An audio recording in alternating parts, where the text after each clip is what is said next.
ಕರಾವಳಿ ಮಾತ್ರ ಅಲ್ಲ, ಕೊಡಗಿನಲ್ಲಿಯೂ ಕೂಡ ಧಾರಾಕಾರವಾಗಿ ಮಳೆ ಬರ್ತಾ ಇದೆ. ಕೊಡಗಿನಲ್ಲಿ ಮಳೆ ಬಂತು ಅಂತ ಹೇಳಿದ್ರೆ ಅದು ಅಪಾಯಕಾರ ವಾತಾವರಣ ಅಲ್ಲಿ ಸೃಷ್ಟಿಯಾಗುತ್ತೆ. ಯಾಕಂತ ಹೇಳಿದ್ರೆ 3 ವರ್ಷದ ಹಿಂದೆ, 3 ಅಲ್ಲ ಕ್ಷಮಿಸಿ,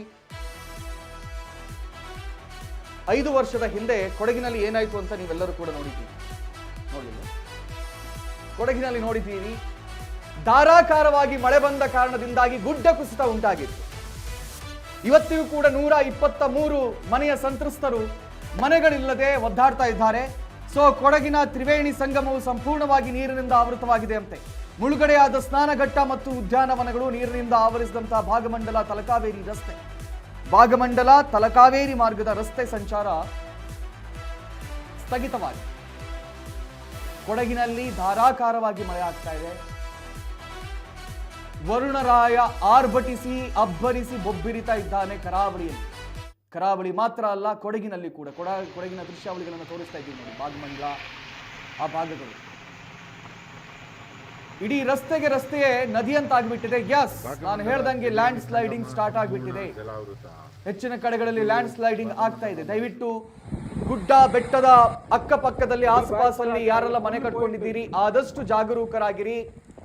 ಈಗ ಸುರಿತಾ ಇರುವಂತಹ ಧಾರಾಕಾರ ಮಳೆಯಿಂದಾಗಿ ಮಣ್ಣು ತೇವ ಆಗುತ್ತೆ ನೋಡಿ. ನಾವು ವಿಜುವಲ್ಗಳಲ್ಲಿ ತೋರಿಸ್ತಾ ಇದ್ದೀವಿ ಯಾವ ರೀತಿ ಇಡೀ ಮನೆಯೇ ಕುಸಿದು ಹೋಗ್ತಾ ಇದೆ. ಇಡೀ ಗುಡ್ಡ ಅದು.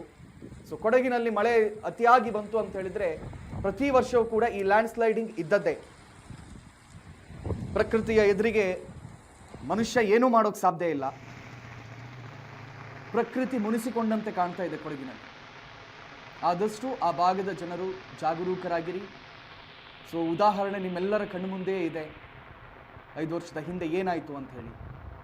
ಸೊ ದಯವಿಟ್ಟು ಆದಷ್ಟು ಜಾಗರೂಕರಾಗಿರಿ ಅಂತ ನಾವು ಕೇಳ್ಕೊಳ್ತಾ ಇದ್ದೀವಿ.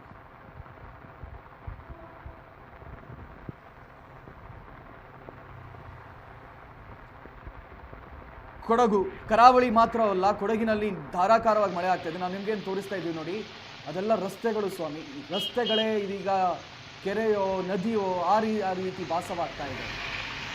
ಸಂಪೂರ್ಣ ರಸ್ತೆಗಳು ಜಲಾವೃತ ಆಗ್ತಾ ಇದ್ರೆ, ಮತ್ತೊಂದು ಕಡೆಯಲ್ಲಿ ಧಾರಾಕಾರವಾದ ಮಳೆಯ ಪರಿಣಾಮವಾಗಿ ಲ್ಯಾಂಡ್ ಸ್ಲೈಡಿಂಗ್ ಕೂಡ ಆಗ್ತಾ ಇರುವಂತದ್ದು. ಸಂಪೂರ್ಣ ಜಲಾವೃತ. ಸೊ ಭಾಗಮಂಡಲ ಮಡಿಕೇರಿ ರಸ್ತೆಯಲ್ಲಿ ನೀರು ಬರಲಿಕ್ಕಾಗಿದೆ ನೋಡಿ. ಇದು ಭಾಗಮಂಡಲ ಮಡಿಕೇರಿ ರಸ್ತೆಗೆ ನೀರು ಬರಲಿಕ್ಕಾಗಿದೆ. ನಾಪಕೂರು ರಸ್ತೆಯಲ್ಲಿ ಗಾಡಿ ದಾಟ್ತಾ ಇಲ್ಲ. ಕೆಲವೇ ನಿಮಿಷಗಳಲ್ಲಿ LED ವಿಡಿಯೋ ಬರ್ತದೆ. ತ್ರಿವೇಣಿ